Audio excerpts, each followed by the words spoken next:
Oh, what is it now, Friar? I meant no imposition, but you... Never mind. Oh, yes, the contract. No, the chronicle. Sorry, my mind was elsewhere.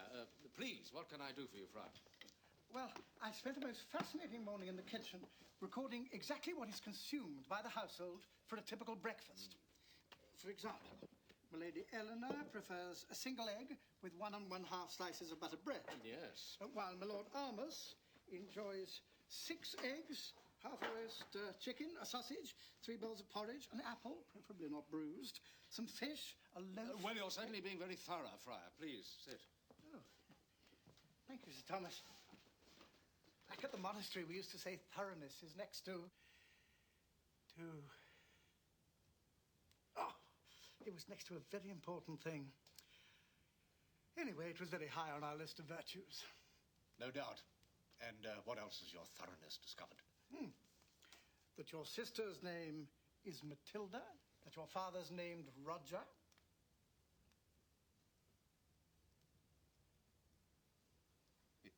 And? That's it. Until I conduct further interviews, of course. Oh, of course. However, I can tell you that the cook's favourite colour is red, as in beef, and that my Lord Richard has 3 linen shirts, 1 patched, 7 pairs of gloves, 2 with embroidering, and the rest dyed, 4 wool cloaks, and several swords, 1 with a broken tip. Yes, he broke it in a tournament last month at Tottenham. Is there 2 T's or 3? 2. No, 3. No. Oh, it's whatever you prefer, Friar. I don't believe I've ever seen it spelt the same way twice. Perhaps this chronicle will make yours the definitive version. Do you think so, my lord? No one can predict the future, but things do have to start somewhere. You've done an excellent job. However, I was hoping for something with a little more depth, less attention to what we have and more to what we are, what we do. Am I making myself clear? I'm beginning to see, my lord. Good. What I want is not so much the colour of our clothes, but more the colour of our souls. Now, if you'll excuse me, I have to get ready for the Duke. By your leave, my lord.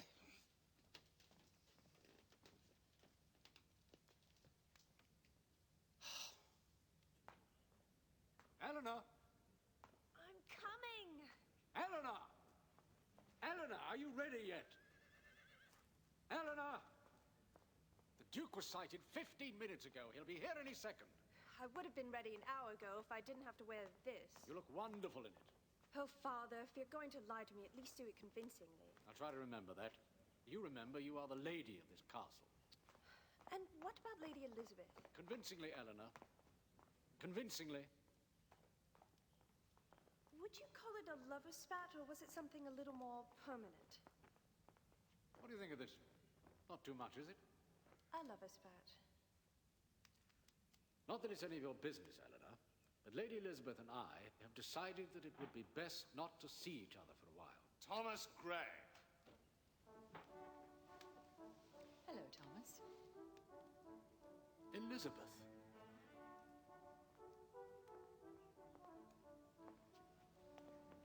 My Lord Duke.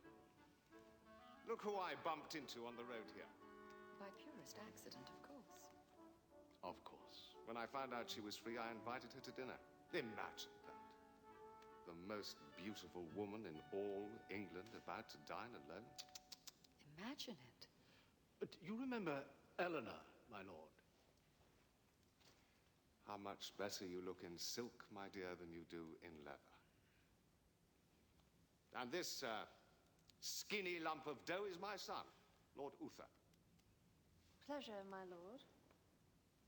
Well, answer her, boy. She's a beautiful young lady. I hope the pleasure will be all mine after dinner, Lady Eleanor.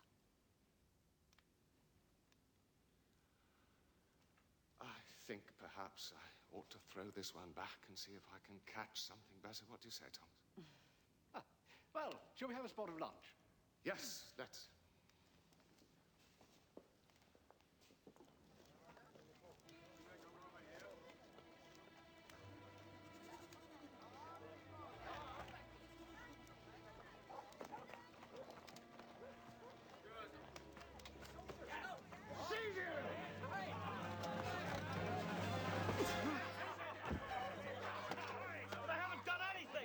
Cedric! The King's Army! Here, you aren't Peter of Mansfield. Of course not. Cedric Grey of Covington Cross. Cedric? He's the one that robbed our wagon. Seize him! Come on! Seize him! He won't get away for a second time! Sit up straight, Uther. You're slouching again. You were saying, Thomas? I was just remarking what a long and successful relationship we've had. Ships that he built with my lumber 20 years ago are still under sail today. No one grows finer trees than you, Thomas. And beetles. Oh, I thought you'd already told him. Well, worms or beetles, what do I know? I'm just a woman with no head for business. But they do seem voracious. Boring those little tunnels wherever they go. A minor infestation. No doubt they were completely destroyed by the fires. Why? Or was it the root rot? Well, fortunately, the forests on my land have been saved from such problems. Will you excuse us for a moment? Of course. And several other titles, almost too small to mention. And then on my 11th birthday, I was made Earl of Blackstock, which means now I'm only 9 heartbeats away from the throne. It's fascinating. Oh, wait. A mouth as beautiful as yours should not be soiled by something as common as iron. Please, allow me.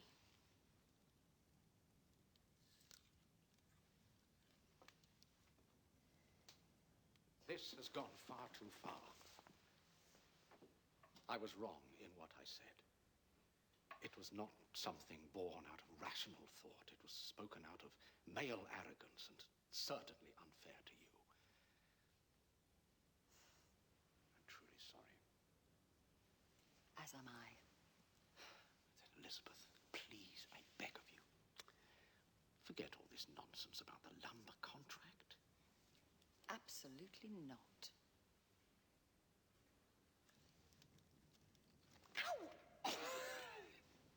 You bit me!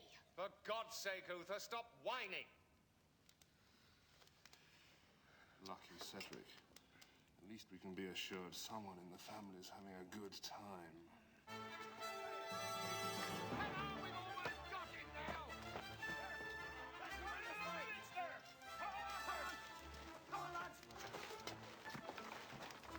A shilling for the man who brings down this damn two-legged rabbit! You, and you! That way!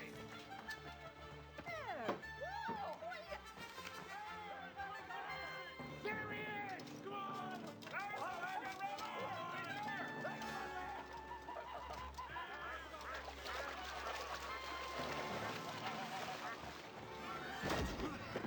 That'll teach you to steal a man's chicken. I knew there was something shifty about you. You're not a deserter. You're a thief. Listen, if you just give me a moment, I'm sure we can clear this up. I never robbed any wagon. And I never ate a dessert. I say hang him. Hang the thief now. I tell you, I didn't do anything. I'm innocent. I'm innocent.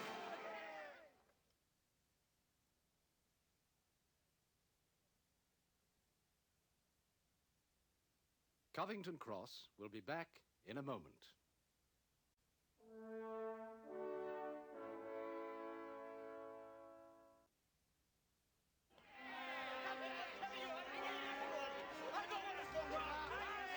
Storyteller now, as well as a thief. Hey, Tommy! I hope they wring your neck like a chicken, you thief! Just listen to me! Listen to me! And the finest silks the East has to offer, plus emeralds beyond counting to match the glory of your eyes. You can have them all. Do I hear a mouse squeaking? I know your game. All women must have a certain amount of pursuit before they let themselves get caught. Or is it a rat?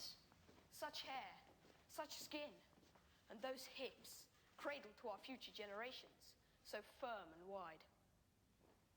Out! Get out! I don't care if your father is the Duke. Eleanor, if you don't stop when I'm Duke, I'll have this castle torn to the ground. Uther, are you all right?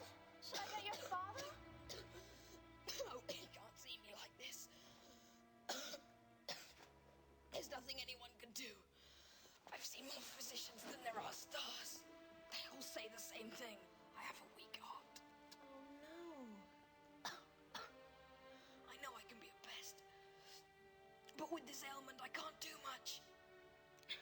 So I do things to get attention.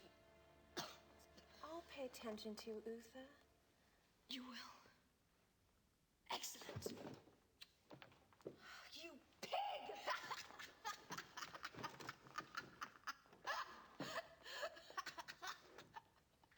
Tomorrow, my lord, you must come to dine at my castle and sample the wares of my kitchen. Splendid. Who would have thought that lumber could put so much weight on a man? Oh, it won't just be food. I have a present for you. A present? Large or small? Which would you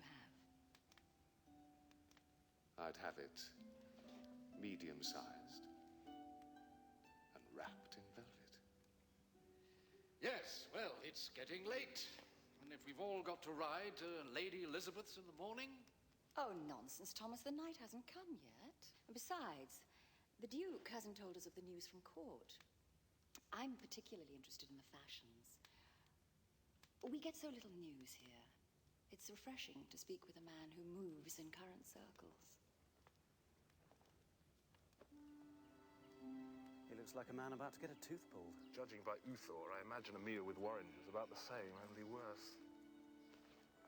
I wonder if one has to take lessons to become that obnoxious, or if it's just inherited. Probably inherited.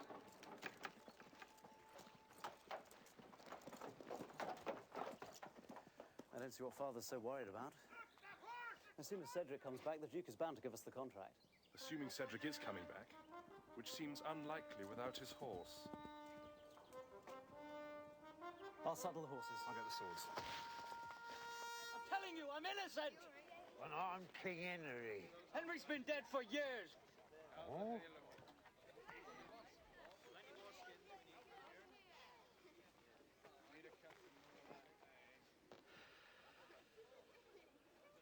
Holy Father, I just want to tell you that I've learned my lesson.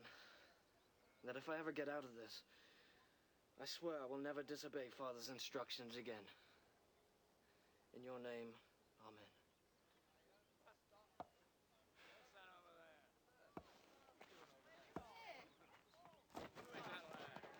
Hey! Stop him! He's the one who stole my clothes and my horse, and he's doing it again! Stop him! Stop him! He's getting away! And a good day to you, Miss Thieving Magpie. You're dancing round the maypole this afternoon. So be sure to say hello to King Harry for me.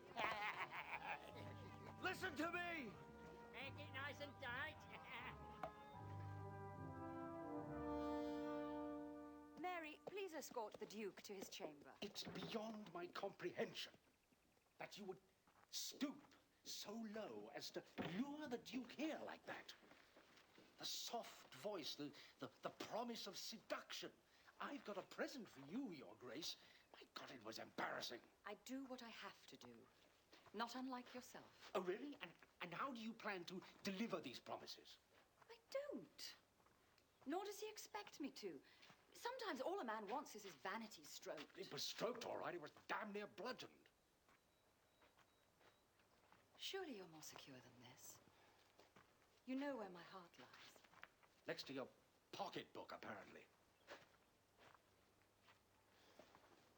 My heart belongs to you.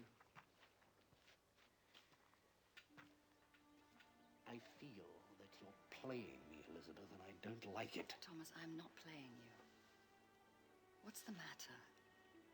Can't you accept a little friendly competition? Men compete all the time. Their relationships don't suffer. If anything, it bonds them. So why can't it be so with us? Because it can't.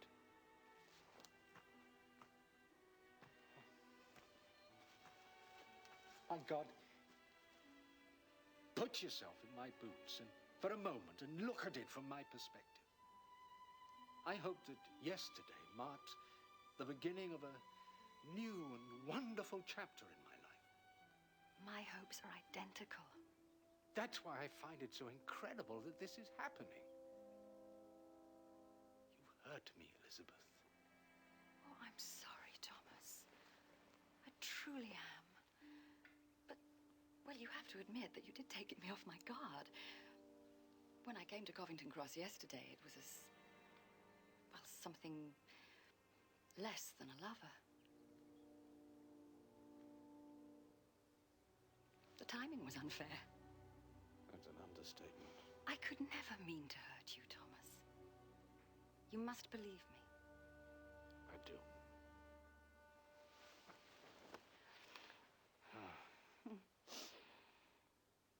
What now?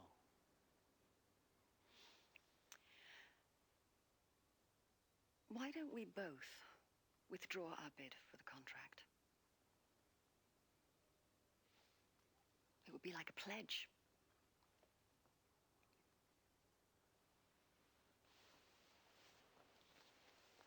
Well, is that so unacceptable? I didn't say that. No, I know. You didn't say anything, but you look as if you're about to faint. I was just thinking about the family. Oh.